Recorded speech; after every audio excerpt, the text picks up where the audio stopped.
En enda fruktansvärd natt förändrade mitt liv för alltid. Jag heter Linnea. Det här är inte en lätt historia för mig att berätta. Än idag när jag tänker på den känns mina händer kalla och mitt hjärta tungt.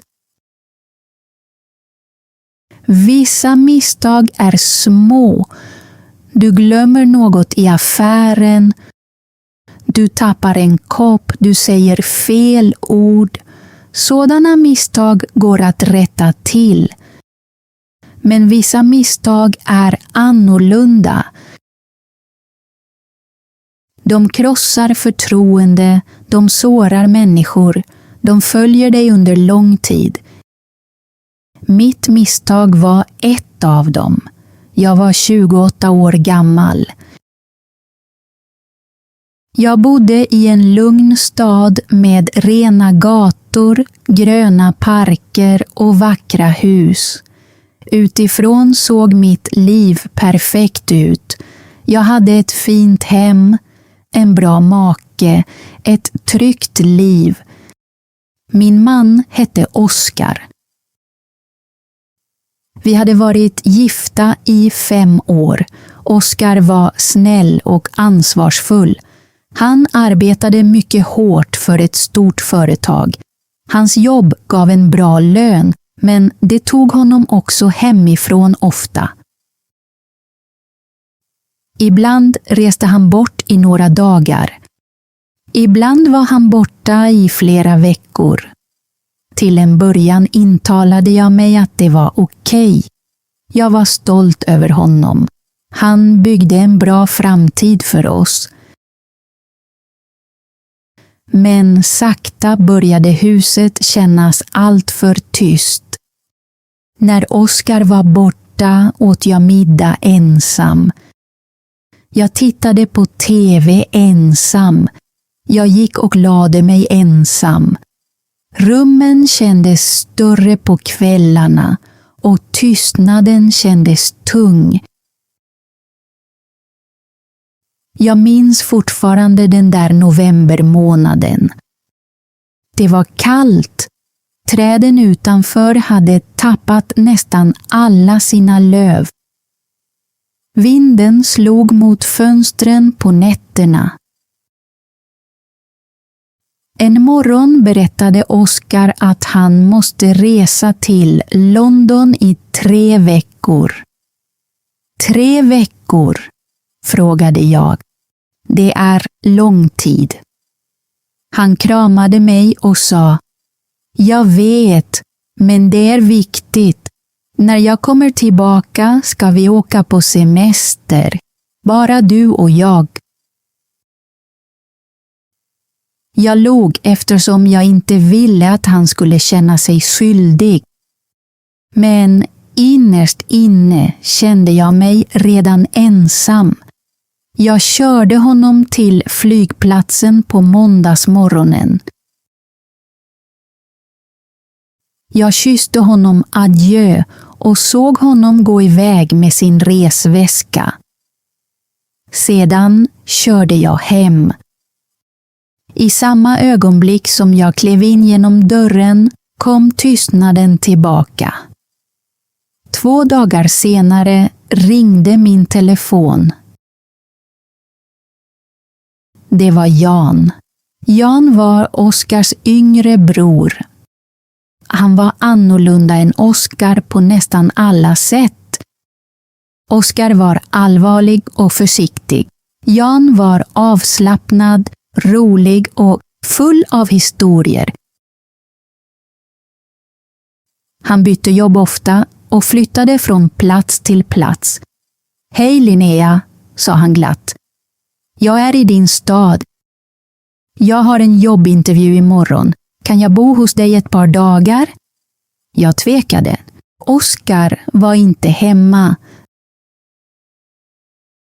Men Jan var familj. Han var min mans bror. Så jag sa, självklart, du kan bo i gästrummet. Han kom samma kväll med en resväska och en flaska vin. Tack för att jag får bo här, sa han och kramade mig. Jag lagade middag. Vi gjorde pasta och sallad. Köket doftade av vitlök och tomater. För första gången på flera dagar kändes huset levande igen. Vi satt vid bordet och pratade. Jan berättade roliga historier om sina resor och misslyckade jobb. Jag skrattade mer än jag hade skrattat på flera månader. Du har ett fint skratt, sa han. Jag tittade ner på min tallrik. Kanske behövde jag bara lite sällskap, sa jag. Han såg vänligt på mig. Oskar borde inte lämna dig ensam så mycket, sa han. De orden fick mig att känna mig konstig. En del av mig visste att han inte borde säga så. Men en annan del av mig kände sig sedd. Nästa dag gick Jan på sin intervju.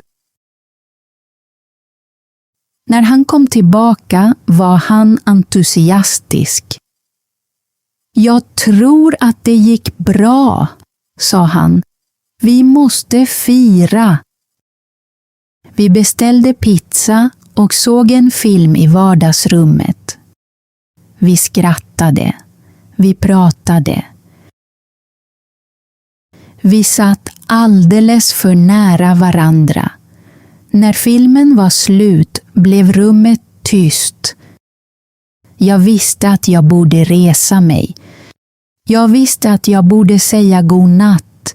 Jag visste att jag borde gå till mitt rum och stänga dörren. Men jag gjorde det inte. Jag var ensam. Allt för ensam. Jan rörde vid min hand och sa tyst. Linnea, du är speciell. Det var den stunden jag önskar att jag kunde sudda ut. Om jag kunde gå tillbaka skulle jag dra undan min hand. Jag skulle be honom sluta. Jag skulle ringa Oskar. Men jag stannade. Och vi gick över en gräns som aldrig borde ha passerats. Jag kommer inte att beskriva det. Jag vill inte. Det var en enda natt. Ett fruktansvärt misstag. Nästa morgon vaknade jag och glömde allt i en enda sekund. Sedan kom minnet tillbaka. Det snörpte ihop sig i bröstet. Vad har jag gjort? Viskade jag. Jag hittade Jan i köket där han drack kaffe. Han såg skamsen ut. Linnea, började han. Snälla, säg inget, sa jag. Prata inte. Mina ögon fylldes av tårar. Jag älskade Oskar. Min man litade på mig. Och jag hade svikit det förtroendet. Jan sa, jag är ledsen. Jag borde ha stoppat det. Vi borde båda ha stoppat det, sa jag tyst. Sedan såg jag på honom. Du måste gå. Han nickade. Han packade sin väska snabbt. Vid dörren vände han sig om och frågade: Kommer du att berätta för Oskar? Rädslan sköljde över mig. Om Oskar fick veta skulle allt gå sönder. Vårt äktenskap, hans relation till Jan, hela familjen. Nej, sa jag. Vi kommer aldrig att prata om det här igen. Jan tittade ner. Okej, viskade han. Sedan gick han. Jag låste dörren efter honom och sjönk ner på golvet. Jag grät tills kroppen kändes helt tom. Efter det städade jag allt. Jag tvättade lakanen. Jag tvättade kläderna. Jag städade köket och vardagsrummet. Jag ville tvätta bort mitt misstag.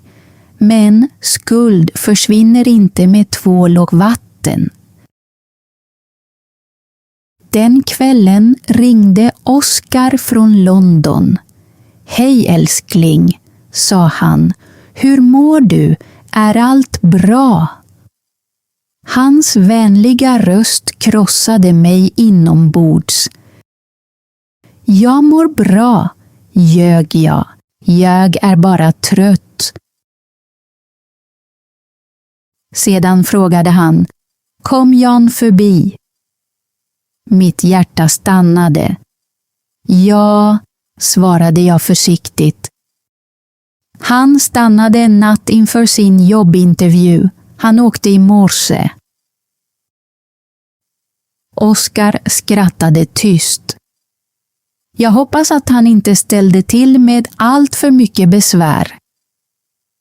Jag slöt ögonen. Nej, viskade jag. Inga problem. När samtalet var slut stirrade jag på telefonen i min hand. Jag hade blivit en lögnare. Och det värsta var att Oskar fortfarande litade på mig. 3 veckor senare kom Oskar hem.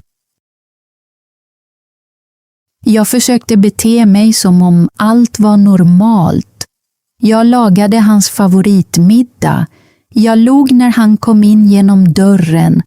Jag kramade honom och kysste honom. Men inom mig var jag full av rädsla. Varje gång han tittade på mig kändes det som om han kunde se hemligheten i mina ögon. Men det gjorde han inte. Han var lycklig över att vara hemma. Han berättade historier från London. Han gav mig en present, en vacker halsduk. Till min underbara fru, sa han. Jag tog på mig den och log. Men inuti kändes det som om jag höll på att falla sönder. Livet gick vidare. Huset såg normalt ut igen. Oskar gick till jobbet. Vi åt middag tillsammans. Vi pratade om småsaker. Jag försökte intala mig att hemligheten skulle förbli begravd för alltid. Men några veckor senare började jag må illa. På morgonen kunde jag inte äta. Lukten av kaffe fick magen att vända sig. Jag var trött hela tiden. En morgon tittade Oskar noga på mig. Linnea, mår du bra? Du ser blek ut. Jag tror bara att det är influensa, sa jag. Kanske har jag ätit något dåligt. Men djupt inom mig visste jag redan att något var annorlunda. När Oskar hade gått till jobbet gick jag till apoteket. Mina händer skakade när jag köpte ett graviditetstest. Kvinnan bakom disken log och sa: "Lycka till." Hon trodde att det var glada nyheter.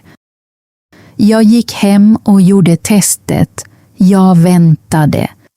3 minuter kändes som 3 år. Sedan tittade jag. 2 streck. Positivt. Jag var gravid. Jag satte mig på badrumsgolvet och stirrade på testet i min hand. Jag borde ha varit lycklig. Oskar och jag hade pratat om att skaffa barn. Men sedan tittade jag på kalendern. Jag räknade dagarna. Oskar hade varit borta. Jan hade varit i huset. Mitt hjärta blev iskallt. Barnet var inte Oskars. Barnet var Jans. Jag höll handen över munnen innan jag skrek. Jag ville inte att grannarna skulle höra mig. Jag grät tills ansiktet gjorde ont. Vad skulle jag göra? Om jag berättade för Oskar skulle jag förlora honom för alltid. Om jag teg skulle jag behöva ljuga varje dag. Oskar skulle uppfostra sin brors barn utan att känna till sanningen. Jag skulle titta på barnet varje dag och minnas det värsta misstaget i mitt liv. Den natten låg jag bredvid Oskar i sängen utan att kunna sova. Han sov lugnt. Han visste inte att hans liv snart skulle gå sönder. Nästa dag gick jag runt i huset som ett spöke. På kvällen kom Oskar hem tidigare med röda rosor i handen. Överraskning, sa han. Jag stirrade på blommorna. Varför? Frågade jag. Därför att jag älskar dig, sa han. Och därför att jag har goda nyheter. Jag har blivit befordrad. Jag kommer inte att behöva resa så mycket längre. Jag kan vara hemma. Vi kan äntligen börja tänka på att bilda familj. Han log med så mycket hopp. Jag kände att jag inte kunde andas. Han ville ha ett barn. Och jag var redan gravid, men inte med hans barn. Tårarna kom innan jag hann stoppa dem. Linnea, sa Oskar. Han tappade rosorna och kom fram till mig. Vad är det? Har du gjort dig illa? Jag tittade på honom. Den här vänliga mannen. Den här goda maken. Den här mannen som litade på mig. Jag orkade inte bära lögnen längre. Oskar, sa jag genom tårarna. Jag måste berätta något. Snälla, hata mig inte. Han tog mina händer. Jag skulle aldrig kunna hata dig. Berätta. Jag är gravid, viskade jag. Hans ansikte förändrades direkt. Hans ögon fylldes av glädje. Gravid, sa han. Linnea, det är fantastiska nyheter. Varför gråter du? Han försökte krama mig, men jag tog ett steg bakåt. Nej, Oskar, snälla lyssna. Hans leende bleknade långsamt. Vad är det? Är det något fel på barnet? Jag skakade på huvudet. Barnet är inte ditt. Rummet blev helt tyst. Oskar stirrade på mig som om han inte hade förstått. Vad sa du? Barnet är inte ditt, sa jag igen, knappt kapabel att få fram orden. Hans ansikte blev iskallt. Hur är det möjligt? Jag slöt ögonen. Det här var ögonblicket jag hade fruktat mest.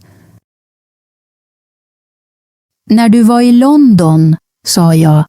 Jag var ensam. Jan kom hit. Oskars röst brast. Jan, min bror Jan. Jag nickade. Han tog ett steg bakåt. Du och Jan, sa han långsamt, i mitt hus. Det var en enda natt, grät jag. Det var ett fruktansvärt misstag. Jag ångrar det varje dag. Förlåt, skrek han. Du är gravid med min brors barn och du säger förlåt. Han tog en vas och kastade den mot väggen. Den krossades i 1000 bitar.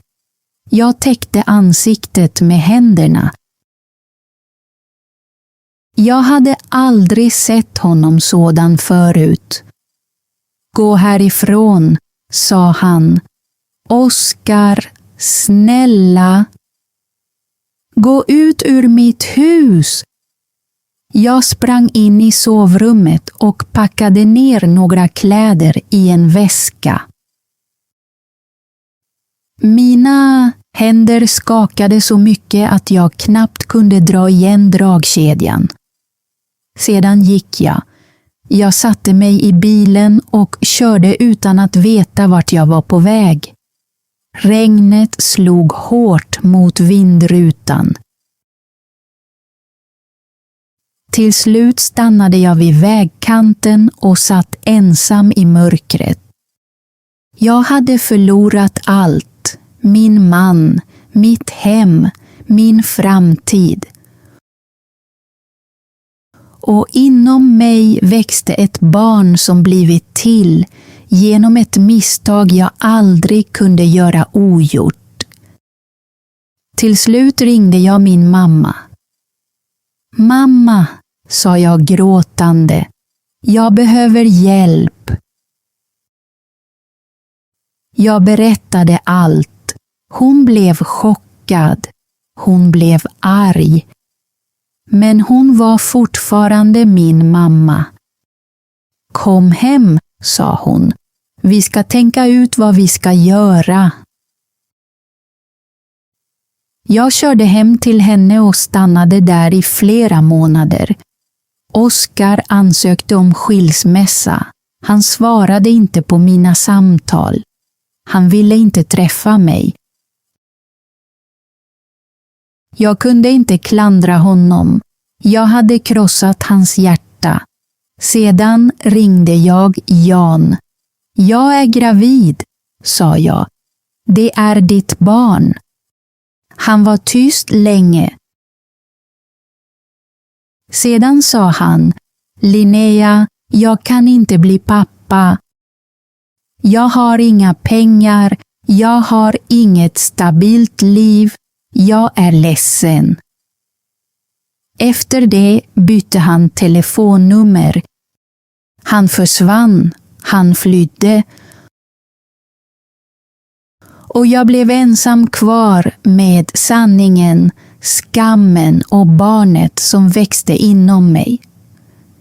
9 månader senare föddes mitt barn. Det var en flicka. Första gången jag höll henne i mina armar grät jag. Hon var så liten, så varm och så oskyldig. Hennes små fingrar grep tag i mina och för ett ögonblick blev hela världen tyst. Hon hade blå ögon. Samma blå ögon som Oskar. Samma blå ögon som Jan. Jag gav henne namnet Hope, för vid den tiden var hopp det enda jag hade kvar. Nu har det gått 2 år. Mitt liv är väldigt annorlunda. Jag bor i en liten lägenhet. Jag arbetar som servitris. De flesta kvällar kommer jag hem helt utmattad. Ibland värker mina fötter så mycket att jag sätter mig på golvet innan jag ens orkar ta av mig skorna. Jag har inte längre det stora huset. Jag har inte längre den fina bilen. Jag har inte längre dyra kläder eller ett bekymmersfritt liv. Ibland ser jag bilder på Oscar på nätet. Han ser lycklig ut nu. Han har en ny kvinna i sitt liv. Hon är vacker och de ser fridfulla ut tillsammans. Det gör fortfarande ont när jag ser honom. Men jag hatar honom inte för att han har gått vidare. Han förtjänar lugn. Han förtjänar kärlek utan lögner. Sedan tittar jag på min dotter och mitt hjärta brister på ett annat sätt. Hope har inte gjort något fel. Hon bad aldrig om att födas in i smärta. Hon bad aldrig om en trasig familj. Hon bad aldrig om att bära följderna av mitt misstag. Hon är oskyldig och jag älskar henne mer än något annat i hela världen. Men varje dag minns jag den där natten. En ensam natt, ett svagt ögonblick, ett enda val som förändrade allt. Så snälla, lyssna på mig. Ensamhet kan göra ont. Den kan få ett hus att kännas tomt. Den kan få ditt hjärta att känna sig bortglömt. Men låt inte ensamheten fatta dina beslut. Låt inte ett enda ögonblick av sorg förstöra många år av kärlek. Otrohet handlar inte bara om själva handlingen. Den handlar om lögner. Den handlar om brutna löften. Den handlar om att se någon som litar på dig i ögonen och samtidigt dölja sanningen. En tallrik som går sönder kan ersättas. Ett brutet löfte är inte lika lätt att laga. Jag trodde att jag kunde dölja det som hade hänt. Men hemligheter är tunga. De följer dig. De sitter bredvid dig vid middagsbordet. De ligger bredvid dig på natten. Och förr eller senare hittar sanningen alltid fram. Om du känner dig ensam i ditt äktenskap, prata. Om du känner dig bortglömd, berätta det för din partner. Om du är olycklig, var ärlig. Sök inte tröst i fel famn. Jag lärde mig detta genom smärta. Jag lärde mig det efter att ha förlorat nästan allt. Mitt liv idag är inte det liv jag drömde om. Jag är ensamstående mamma. Jag oroar mig för hyran, räkningarna och maten. Vissa dagar känner jag mig stark. Andra dagar gråter jag efter att Hope har somnat. Men jag har lärt mig något viktigt. Jag gjorde ett fruktansvärt misstag. Men jag är inte bara mitt misstag. Jag är också en mamma. Jag är en kvinna som försöker bli en bättre människa. Jag är någon som lär sig att leva med sanningen. Ibland springer Hope fram till mig och säger: Mamma, Jag lyfter upp henne, håller henne tätt in till mig och viskar: vi kommer att klara oss. Och jag menar det. Det kommer inte att bli lätt. Men vi kommer att klara oss. Ibland går jag förbi vårt gamla hus. Jag ser lamporna lysa och undrar hur livet skulle ha sett ut om jag hade gjort ett annat val. Om jag hade sagt nej. Om jag hade gått därifrån. Om jag hade skyddat mitt äktenskap. Kanske skulle Oskar och jag fortfarande vara tillsammans. Kanske skulle vi ha haft en familj. Kanske skulle vi ha varit lyckliga. Men livet kan inte levas i tänk om. Vi har bara det som är verkligt. Och mitt verkliga liv är här och nu. Min dotter, min lilla lägenhet, mitt arbete, min sanning. Det här tror jag på nu. Ett svårt liv med ärlighet är bättre än ett bekvämt liv fullt av lögner. När jag ljög kändes det som om jag gick i mörker. Nu är vägen fortfarande svår, men åtminstone kan jag se vart jag är på väg. Jag har inget att dölja längre. När jag ser mig i spegeln ser jag trötta ögon. Jag ser en kvinna som har gråtit för mycket.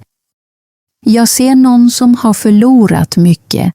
Men jag ser också någon som är äkta. Vissa människor kanske dömer mig.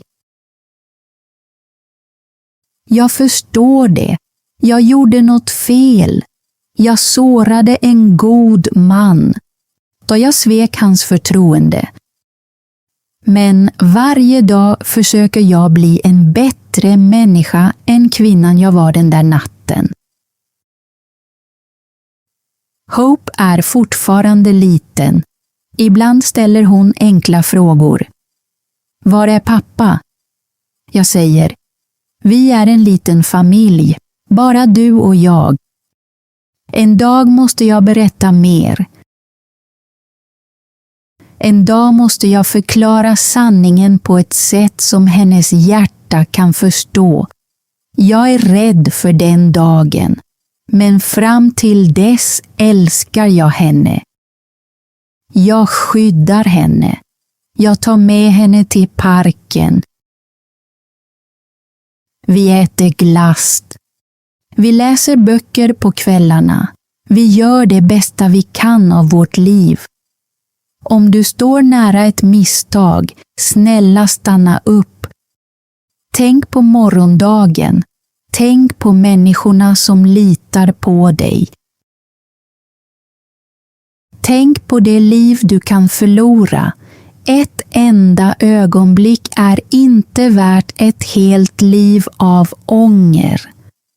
Jag önskar att jag hade kunnat säga det till mitt yngre jag. Men jag kan inte gå tillbaka. Så jag säger det till dig. Välj ärlighet. Välj trohet. Välj det svåra men rätta innan det enkla men felaktiga förstör din inre frid. Jag heter Linnea. Det här är min historia. Det är ingen saga. Det finns inget perfekt slut. Men det finns liv.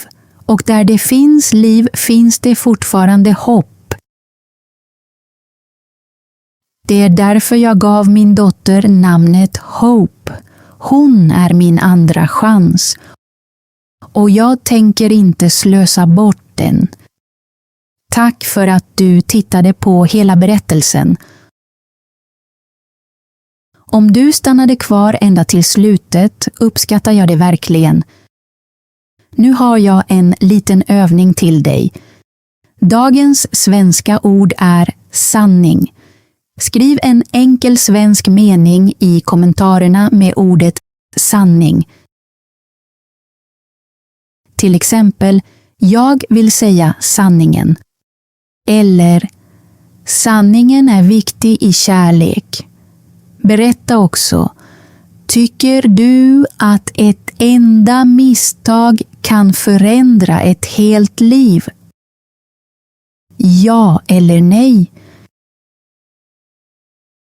Om den här berättelsen hjälpte dig att öva svensk hörförståelse, prenumerera gärna på Swedish Tales för fler enkla berättelser på svenska. Fortsätt lyssna, fortsätt öva, så ses vi i nästa berättelse. Hej då!